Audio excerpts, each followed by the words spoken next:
ਵਾਹਿਗੁਰੂ ਜੀ ਕਾ ਖਾਲਸਾ ਵਾਹਿਗੁਰੂ ਜੀ ਕੀ ਫਤਿਹ। ਤੁਸੀਂ ਵੇਖ ਰਹੇ ਹੋ ਕਥਾ ਗੁਰਬਾਣੀ ਵਿਚਾਰ। ਸੰਗਤ ਜੀ, ਗੁਰੂ ਅਰਜਨ ਦੇਵ ਜੀ ਦਾ ਜੀਵਨ ਬਿਰਤਾਂਤ ਅੱਗੇ ਵਧਾਉਂਦੇ ਹੋਏ ਉਹਨਾਂ ਦੇ ਸਿੰਘਾਂ ਦੀ ਵਾਰਤਾ ਸੁਣਾਉਣ ਜਾ ਰਹੇ ਹਾਂ। ਇੱਕ ਵਾਰ ਅਮੀਰ ਦੀਨ ਦੀ ਧੱਕੇਸ਼ਾਹੀ ਦੇ ਕਾਰਨ ਗੁਰੂ ਜੀ ਸਰੋਵਰ ਦੀ ਸੇਵਾ ਨੂੰ ਛੱਡ ਕੇ ਭਾਈ ਹੇਮੇ ਪਾਸ ਪਿੰਡ ਛਾਪੜੀ ਚਲੇ ਗਏ। ਭਾਈ ਹੇਮੇ ਨੇ ਆਪਣੀ ਝੁੱਗੀ ਛੱਪੜੀ ਵਿੱਚੋਂ ਪਿੰਡ ਤੋਂ ਬਾਹਰ ਪਾਈ ਹੋਈ ਸੀ। ਉਸਨੇ ਬੜੇ ਪ੍ਰੇਮ ਤੇ ਸ਼ਰਧਾ ਨਾਲ ਗੁਰੂ ਜੀ ਨੂੰ ਆਪਣੇ ਪਾਸ ਰੱਖ ਕੇ ਸੇਵਾ ਕੀਤੀ, ਜਿਸ ਤੋਂ ਪ੍ਰਸੰਨ ਹੋ ਕੇ ਗੁਰੂ ਜੀ ਨੇ ਇਹ ਸ਼ਬਦ ਉਚਾਰਨ ਕੀਤਾ। ਸੂਹੀ ਮਹੱਲਾ ਪੰਜਵਾਂ, ਘਰ ਚੌਥਾ। ਭਲੀ ਸੁਹਾਈ ਛਾਪੜੀ ਜਾ ਮੈਂ ਗੁਣ ਗਾਏ, ਕਿਤ ਕੀ ਕਾਮਨਾ ਧੌਲ ਹਰ ਜਿਤ ਹਰ ਬਿਸਰਾਏ ਰਹਾਓ। ਆਨੰਦ ਗਰੀਬੀ ਸਾਧ ਸੰਗ ਜਿਤ ਪ੍ਰਭ ਚਿਤੇ ਆਏ, ਜਲ ਜਾਓ ਇਹ ਬੜਪਣਾ ਮਾਇਆ ਲਪਟਾਏ। ਪੀਸਣ ਪੀਸ ਯੁੱਡ ਕਾਮਰੀ ਸੁਖ ਮਨ ਸੰਤੋਖ ਆਏ, ਐਸੋ ਰਾਜ ਨਾ ਕਿਤੇ ਕਾਜ ਜਿਤ ਇਹ ਤ੍ਰਿਪਤਾਏ।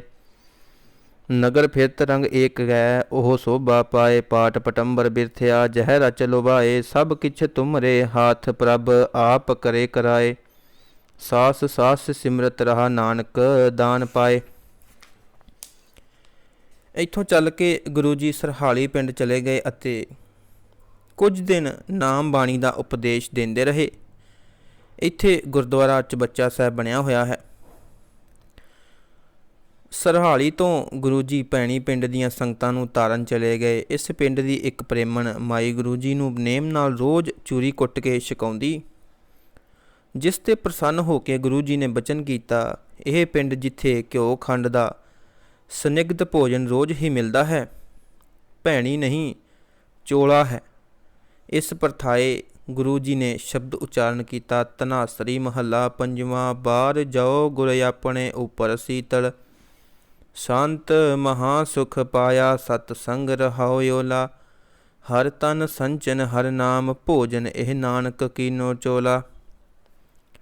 ਆਪ ਜੀ ਦੇ ਇਹਨਾਂ ਬਚਨਾਂ ਕਰਕੇ ਪਿੰਡ ਦਾ ਨਾਮ ਭੈਣੀ ਤੋਂ ਬਦਲ ਕੇ ਚੋਲਾ ਪ੍ਰਸਿੱਧ ਹੋ ਗਿਆ। ਗੁਰੂ ਜੀ ਨੇ ਇੱਥੇ ਬਹੁਤ ਦਿਨ ਨਿਵਾਸ ਰੱਖਿਆ, ਜਿਸ ਦੀ ਯਾਦ ਵਿੱਚ ਇੱਕ ਸੁੰਦਰ ਗੁਰਦੁਆਰਾ ਸਾਹਿਬ ਬਣਿਆ ਹੋਇਆ ਹੈ। ਪਿੰਡ ਅੰਦਰ ਮਾਤਾ ਗੰਗਾ ਜੀ ਦਾ ਇੱਕ ਅਸਥਾਨ ਹੈ। ਚੋਲੇ ਪਿੰਡ ਤੋਂ ਚੱਲ ਕੇ ਗੁਰੂ ਜੀ ਗੋਇੰਦਵਾਲ ਤੋਂ ਹੁੰਦੇ ਹੋਏ ਬਿਆਸਾ ਪਾਰ ਪਰ ਕੇ ਡੱਲੇ ਪਿੰਡ ਚਲੇ ਗਏ। ਗੁਰੂ ਜੀ ਇਸ ਪਿੰਡ ਹੀ ਠਹਿਰੇ ਹੋਏ ਸਨ ਕਿ ਜਲੰਧਰ ਦਾ ਸੂਬਾ ਸੈਯਦ ਅਜੀਮ ਖਾਂ, ਜੋ ਇਹਨਾਂ ਪਿੰਡਾਂ ਦੇ ਦੌਰੇ ਤੇ ਚੜ੍ਹਿਆ ਹੋਇਆ ਸੀ, ਉਸਨੇ ਜਦ ਗੁਰੂ ਜੀ ਦੀ ਮਹਿਮਾ ਸੁਣੀ ਕਿ ਆਪ ਜੀ ਹਿੰਦੂ ਮੁਸਲਮਾਨਾਂ ਨੂੰ ਸਾਂਝਾ ਉਪਦੇਸ਼ ਕਰਦੇ ਹਨ, ਤਾਂ ਉਹ ਦਰਸ਼ਨ ਕਰਨ ਵਾਸਤੇ ਡੱਲੇ ਪਿੰਡ ਆਇਆ। ਆਪ ਜੀ ਦੇ ਦਰਸ਼ਨ ਅਤੇ ਉਪਦੇਸ਼ ਕਰਕੇ ਬਹੁਤ ਪ੍ਰਭਾਵਿਤ ਹੋ ਕੇ ਸੂਬੇ ਨੇ ਬੇਨਤੀ ਕੀਤੀ, ਮਹਾਰਾਜ ਤੁਹਾਡੇ ਮਤ ਵਿੱਚ ਹਿੰਦ ਮਜ਼ਹਬ ਚੰਗਾ ਹੈ ਜਾਂ ਮੁਸਲਮਾਨ?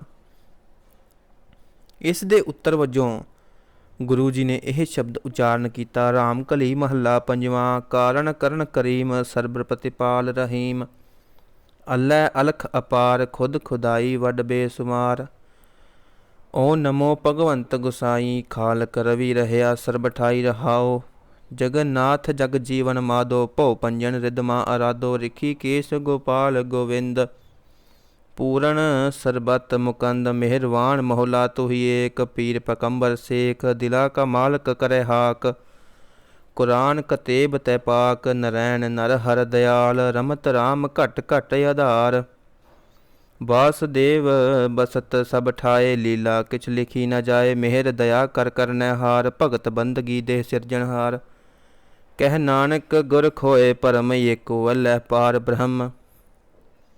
ਗੁਰੂ ਜੀ ਨੇ ਫਰਮਾਇਆ ਕਿ ਰਾਮ ਰਹੀਮ ਅੱਲਾ ਨਰਾਇਣ ਰਾਮ ਆਦਿ ਸਭ ਨਾਮ ਇੱਕ ਸਿਰਜਣਹਾਰ ਦੇ ਹਨ। ਸਭ ਹਿੰਦੂ ਮੁਸਲਮਾਨਾਂ ਵਿੱਚ ਇੱਕ ਉਹੀ ਸਿਰਜਣਹਾਰ ਵਸ ਰਿਹਾ ਹੈ। ਇਹਨਾਂ ਵਿੱਚ ਕੋਈ ਫਰਕ ਨਹੀਂ ਹੈ। ਸਭ ਮਜ਼ਹਬ ਅਤੇ ਨਾਮ ਚੰਗੇ ਹਨ। ਇਹ ਸਰਬ ਸਾਂਝਾ ਉਪਦੇਸ਼ ਸੁਣ ਕੇ ਸੂਬੇ ਨੇ ਬੇਨਤੀ ਕੀਤੀ, ਮਹਾਰਾਜ ਆਪ ਆਪਣਾ ਨਿਵਾਸ ਸਦਾ ਵਾਸਤੇ ਹੀ ਦੁਆਬੇ ਵਿੱਚ ਕਰ ਲਵੋ।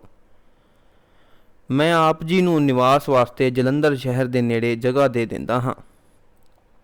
ਇਹ ਗੱਲ ਕਰਕੇ ਸੂਬਾ ਗੁਰੂ ਜੀ ਨੂੰ ਆਪਣੇ ਨਾਲ ਹੀ ਲੈ ਗਿਆ ਅਤੇ ਇੱਕ ਜਗ੍ਹਾ ਵਿਖਾਈ, ਜਿਹੜੀ ਗੁਰੂ ਜੀ ਨੇ ਪਸੰਦ ਕਰਕੇ 21 ਮੱਘਰ ਸੰਮਤ 1651 ਨੂੰ ਇੱਕ ਵੱਡੀ ਮੋਟੀ ਲੰਮੀ ਟਾਹਲੀ ਦਾ ਥੰਮਾ ਤਿਆਰ ਕਰਵਾ ਕੇ ਉਸ ਨੂੰ ਪਿੰਡ ਦੀ ਮੋਹੜੀ ਦੇ ਰੂਪ ਵਿੱਚ ਗੱਡ ਦਿੱਤਾ। ਇਹ ਮੋਹੜੀ ਰੂਪ ਥੰਮ ਪਿੱਛੋਂ ਥੰਮ ਸਾਹਿਬ ਕਰਕੇ ਬੜਾ ਪ੍ਰਸਿੱਧ ਹੋਇਆ। ਨਗਰ ਦਾ ਨਾਮ ਗੁਰੂ ਜੀ ਨੇ ਕਰਤਾਰਪੁਰ ਰੱਖਿਆ।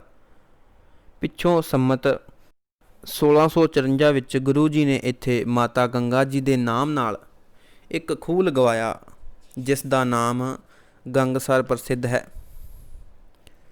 ਕਰਤਾਰਪੁਰ ਦੀ ਨੀਂਹ ਰੱਖ ਕੇ ਅਤੇ ਕੁਝ ਘਰਾਂ ਦੀ ਉਸਾਰੀ ਦਾ ਕੰਮ ਆਰੰਭ ਕਰਕੇ ਗੁਰੂ ਜੀ ਨੇ ਆਪ ਵਾਪਿਸ ਅੰਮ੍ਰਿਤਸਰ ਆ ਗਏ ਅਤੇ ਦੂਰ ਦੂਰ ਤੋਂ ਦਰਸ਼ਨ ਅਭਿਲਾਖੀ ਆਣ ਕੇ ਆਪਣੀਆਂ ਮਨੋਕਾਮਨਾਵਾਂ ਪੂਰਨ ਕਰਕੇ ਨਿਹਾਲ ਹੁੰਦੇ ਸਨ। ਬਾਬਾ ਬੁੱਢਾ ਜੀ ਦੇ ਬਚਨਾਂ ਕਰਕੇ ਜਦ ਮਾਤਾ ਗੰਗਾ ਜੀ ਗਰਭਵਤੀ ਹੋ ਗਏ ਤਾਂ ਘਰ ਵਿੱਚ ਬਾਬਾ ਪਿਰਥੀ ਚੰਦ ਦੇ ਨਿੱਤ ਦੇ ਵਿਰੋਧ ਕਰਨ ਸਮੇਂ ਵਿਚਾਰ ਕਰਕੇ ਗੁਰੂ ਜੀ ਨੇ ਅੰਮ੍ਰਿਤਸਰ ਤੋਂ ਪੱਛਮ ਦਿਸ਼ਾ ਵਡਾਲੀ ਪਿੰਡ ਜਾ ਕੇ ਨਿਵਾਸ ਕੀਤਾ। ਜਦ ਬਾਲਕ ਜਨਮ 21 ਹਾੜ ਸੰਮਤ 1652 ਨੂੰ ਹੋਇਆ ਤਾਂ ਦਾਈ ਨੇ ਬਾਲਕ ਨੂੰ ਜਨਮ ਦੇ ਕੇ ਕਿਹਾ ਕਿ ਤੁਹਾਨੂੰ ਵਧਾਈ ਹੋਵੇ, ਤੁਹਾਡੇ ਘਰ ਪੁੱਤਰ ਆਇਆ ਹੈ।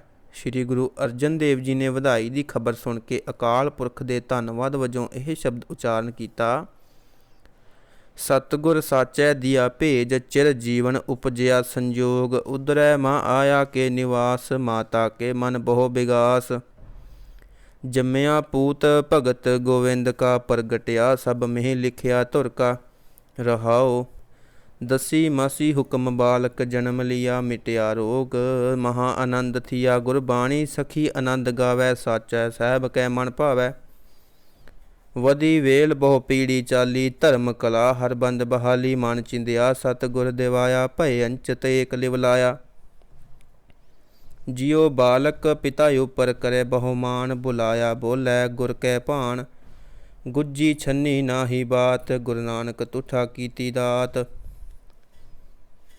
ਸਾਹਿਬਜ਼ਾਦੇ ਦੇ ਜਨਮ ਦੀ ਖੁਸ਼ੀ ਵਿੱਚ ਸਤਿਗੁਰ ਜੀ ਨੇ ਵਡਾਲੀ ਪਿੰਡ ਦੇ ਪਾਸ ਉੱਤਰ ਦਿਸ਼ਾ ਵਿੱਚ ਇੱਕ ਵੱਡਾ ਖੂਹ ਲਗਵਾਇਆ, ਜਿਸ ਉੱਤੇ 66 ਟਿੰਡਾਂ 6 ਮਹਲਾਂ ਚੱਲ ਸਕਦੀਆਂ ਸਨ।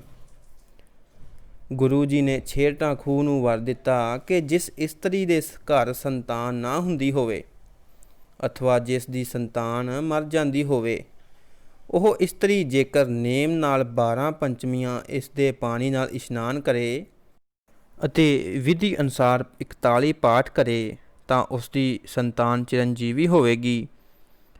ਸੰਗਤ ਜੀ, ਪਾਠ ਉੱਤੇ ਸਾਂਝ ਪਾ ਦਿੰਦੇ ਹਾਂ। ਬਿਲਾਵਲ ਮਹੱਲਾ ਪੰਜਵਾਂ। ਸਗਲ ਆਨੰਦ ਕੀਆ ਪਰਮੇਸ਼ਰ ਆਪਣਾ ਬਿਰਦ ਸਮਾਰਿਆ ਸਾਧ ਜਨਾ ਹੋਏ ਕਿਰਪਾਲਾ ਬਿਗਸੇ ਸਭ ਪਰਵਾਰਿਆ ਕਾਰਜ ਸਤਿਗੁਰ ਆਪ ਸਵਾਰਿਆ ਵੱਡੀ ਆਰਜਾ ਹਰ ਗੋਬਿੰਦ ਕੀ ਸੋਖ ਮੰਗਲ ਕਲਿਆਣ ਵਿਚਾਰਿਆ ਰਹਾਉ ਵਨ ਤ੍ਰਿਣ ਤ੍ਰਿਭਵਨ ਹਰਿਆ ਹੋਏ ਸਗਲੇ ਜੀ ਸਧਾਰਿਆ ਮਨ ਇੱਛੈ ਨਾਨਕ ਫਲ ਪਾਏ ਪੂਰਨ ਇੱਛ ਪੁਜਾਰਿਆ। ਵਾਹਿਗੁਰੂ ਜੀ ਕਾ ਖਾਲਸਾ, ਵਾਹਿਗੁਰੂ ਜੀ ਕੀ ਫਤਿਹ।